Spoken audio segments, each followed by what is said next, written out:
Hello दोस्तों, कैसे हैं आप सब लोग। होप कि आप सब लोग बहुत अच्छे होंगे। आज हम लोग बहुत ही इंपॉर्टेंट लॉ को पढ़ने जा रहे हैं जो कि आपके एग्जाम में क्वेश्चन पूछ सकता है और पूछा भी गया है। तो अगर आप लोग सीयूटी पीजी एमकॉम एंट्रेंस का एग्जाम देने वाले हो तो इस वीडियो को जरूर से वॉच करना, क्योंकि मैं आपको बहुत इंपॉर्टेंट कंसेप्ट एंड लॉ बताने जा रहा हूँ जिससे एग्जाम में क्वेश्चन आने के चांसेस बहुत ज्यादा होते हैं। ये सारे टॉपिक्स बहुत ज्यादा इंपॉर्टेंट है आप लोगों के लिए, ठीक है। अब दोस्तों आपके सामने है थ्योरी ऑफ एम्प्लॉयमेंट। आपको अगर सही है तो हमको पता है, हमने पढ़ा है। मैं आपको प्रॉपर एक्सप्लेन करूंगा एंड क्वेश्चन कहाँ कहाँ से बन सकते हैं, हर वो चीज आपको बताऊंगा। तो वीडियो को ध्यान से देखो और समझने की कोशिश करो, ठीक है। Theory of employment. अब दोस्तों जिसका नाम होता है, जिसका नाम क्या है, से लॉ ऑफ मार्केट, यानी कि हमारे मार्केट का नियम, ठीक है। ओके, अब ये है क्या। सबसे पहले इसका जो कंसेप्ट है theory of law of market, इसको दिया किसने है, इनका पूरा नाम है जीन बैप्टाइस्टे से। अब इसको दोस्तों आप शॉर्टकट में जानते होंगे जेबी से नाम से। किस नाम से, जेबी से। तो भैया जेबी से ने एक बहुत इंपॉर्टेंट एक बात कही थी। एक बात क्या कही थी कि supply creates its own demand. तो ये एग्जाम में पूछता है कि supply creates its own demand, ये किसने कहा है। ये कहा है जेबी से ने।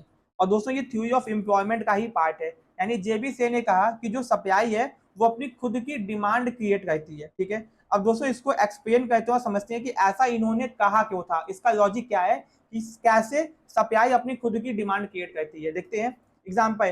Production of a goods and services generate income for producer. यानी जब भी आप कोई एक प्रोड्यूसर सामान को बनाता है, सर्विस को बनाता है, तो उसको बेच के वो इनकम जनरेट करता है। यानी हमने कोई सामान बनाया, उसको बेचा, फिर इनकम जनरेट की।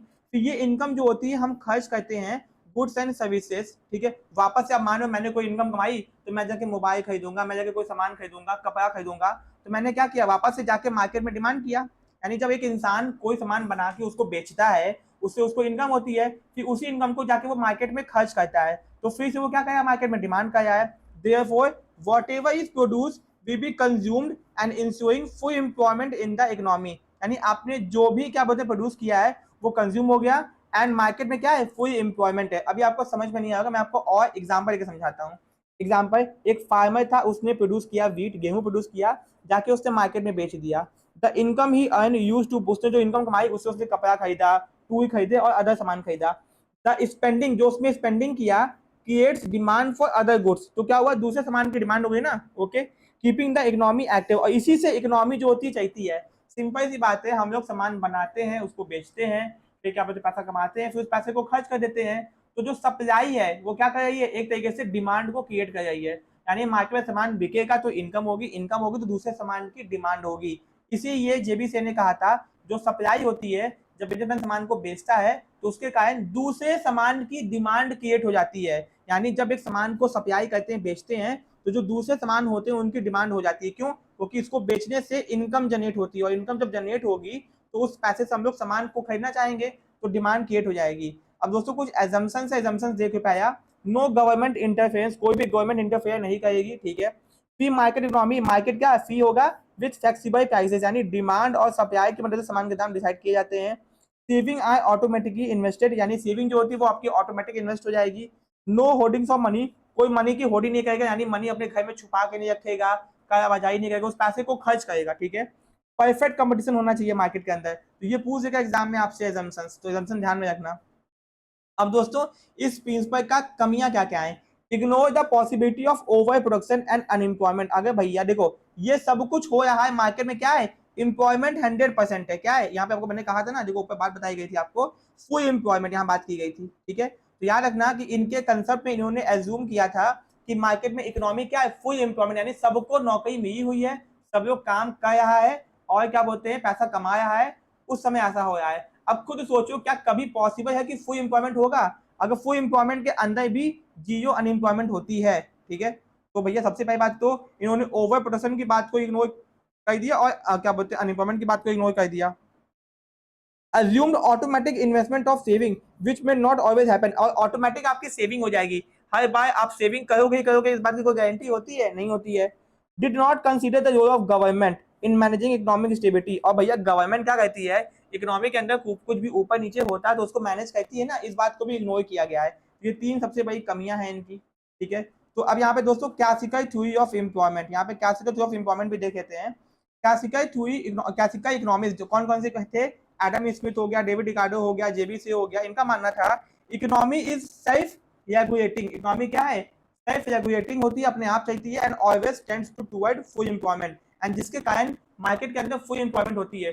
फुल एम्प्लॉयमेंट का मतलब होता है सबके पास में नौकरी है, सब लोग काम कर रहे हैं, सबको पैसा मिल रहा है, ठीक है। अब इसके की पॉइंट्स क्या क्या है?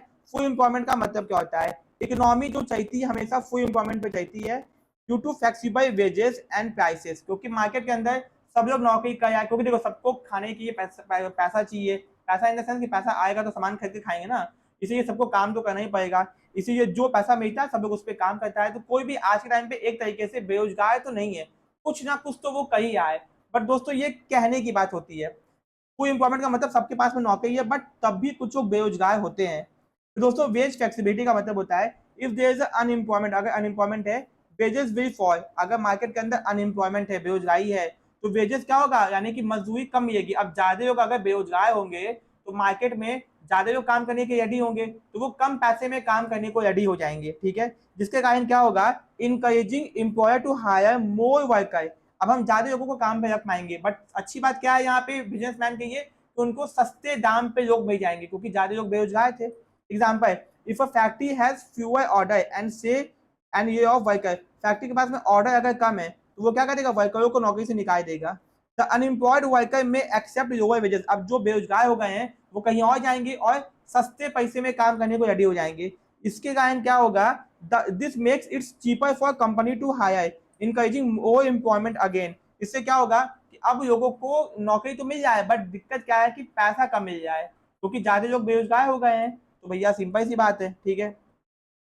Price flexibility, if goods remain unsold, अगर सामान आपका नहीं बिका तो प्राइसेस क्या हो जाएंगे, विल डिक्रीज, प्राइसेस घट जाएंगे, एंड डिमांड क्या हो जाएगी, बढ़ जाएगी, ठीक है। Example, if a shop can not sell its good, अगर एक दुकानदार अपने सामान को नहीं बेच पाया है, इट विल उसके वो प्राइसेस को घटा देगा, एंड प्राइसेस घटाने से ज्यादा कस्टमर अट्रैक्ट होंगे और सेल बढ़ जाएगी, helping the business to stabilise, क्योंकि आपको बिजनेस को स्टेबल भी तो करना है, ठीक है। सेविंग एंड इन्वेस्टमेंट क्या होता है, saving are automatically converted into investment, आपकी सेविंग ऑटोमेटिकली इन्वेस्टमेंट में कन्वर्ट हो जाती है थ्रू इंटरेस्ट रेट एडजस्टमेंट, क्योंकि आपको कहीं ना कहीं आपके सेविंग पे इंटरेस्ट तो मिलेगा ही मिलेगा। नो गवर्नमेंट रोल, गवर्नमेंट का रोल नहीं होता है, मार्केट के फोर्सेस यानी डिमांड और सप्लाई के कारण ही चीजें होती हैं और इक्विलिब्रियम पे चीजें आ जाती हैं। अब दोस्तों इसका एजम्पशन क्या है, perfect competition in labour and product market, यानी कि भैया परफेक्ट कंपटीशन होता है लेबर और प्रोडक्ट मार्केट में। फ्लेक्सिबल वेज एंड प्राइस बता ही दिया मैंने। केवल मनी मीडियम ऑफ एक्सचेंज होता है, स्टोर ऑफ वैल्यू नहीं होता, यानी मनी को आप केवल इस्तेमाल कर सकते हो क्या करने के लिए, सामान को खरीदने बेचने के लिए, उसको घर में नहीं रखना आपको। फुल एम्प्लॉयमेंट एक नॉर्मल कंडीशन मानी गई है कि यहाँ पे सबके पास में नौकरी है। अब देखो सबके पास में नौकरी तो है, लेकिन दिक्कत क्या है कि अब वो कम दाम पे काम करने को रेडी हो गए हैं। अब क्रिटिसिज्म क्या है, इनवॉलंटरी अनएम्प्लॉयमेंट को इग्नोर किया गया। इनवॉलंटरी अनएम्प्लॉयमेंट क्या होती है, जब एक बंदा कहीं काम कर रहा है और काम छोड़ के कहीं और जा रहा है तो उतने टाइम पीरियड की वो क्या रहेगा, अनएम्प्लॉयड रहेगा ना, इस बात को इग्नोर किया गया है। Assume that wages and prices flexibility always present, यहाँ पे माना गया है कि वेजेस एंड प्राइस फ्लेक्सिबिलिटी यानी सामान का जो मजदूरों का वेजेस है वो हमेशा फ्लेक्सिबल होता है। भैया ऐसा नहीं है, फ्लेक्सिबल कहने के लिए होता है बट एक्चुअल में वो फिक्स होता है, ठीक है, okay. And flexibility is always present, ये बात गलत है कि आप जाओगे मार्केट में तो हमेशा आपको पहले मजदूर 550 350 का मिल जाता है, आज वही 550 का हो गया है, तो हमेशा बढ़ता ही है। Did not consider the impact of economic down times, जब इकोनॉमी में डिप्रेशन आएगा, रिसेशन आएगा तो तब की बात नहीं की गई है।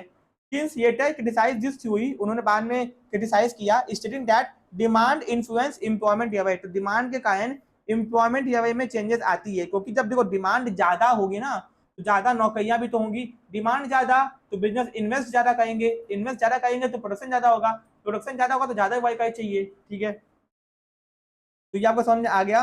तो वाई बोथ आपका से classical theory emphasis self regulating market and full employment, modern economics recognise the need of for government, कि वो आज के टाइम पे जो मॉडर्न इकोनॉमिक्स है उसमें गवर्नमेंट को इंटरवेंशन करना चाहिए, ठीक है, क्योंकि वो अगर कुछ भी ऊपर नीचे हो तो गवर्नमेंट आके उस चीज को कंट्रोल कर सके, ठीक है। तो ये था आपका प्रॉपर चीजें। एग्जाम में आपसे जेबीसी वाला पूछ देगा, supply creates its own demand, ठीक है, एंड उन्होंने क्या कहा था ये भी आपको ध्यान में रखना होगा।